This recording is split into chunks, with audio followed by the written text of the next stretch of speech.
សកលនិងចិញ្ចៀនក៏ដូចជាខ្សែដៃនេះឯងសិតតែធ្វើពីពេជ្រម៉ាស្នាយដែលមានពណ៌ផ្សេងគ្នាពេជ្រម៉ាស្នាយគឺមានកម្រិតរឹងរាប់ហែលទៅនឹងពេជ្រគឺ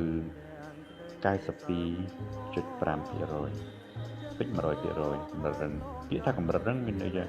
មួយជីវិតនៃដំបូងពេជ្រហ្នឹងគឺមិនសឹកមិនដិចរិលមិនប្រេះមិនស្រាំ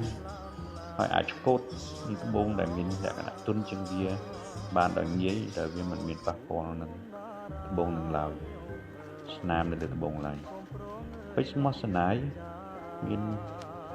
ចរណៃខ្លាំងជាងពេជ្របើវាត្រូវពន្លឺឬមួយវាត្រូវឡើងអគ្គិសនីគឺវាចរណៃវា7ពណ៌ច្បាស់ជាងពេជ្រឆ្ងាយពេជ្រម៉ាស្នាយមាន GRA តែវាមិនមែនជា GIA ឬមួយ IGI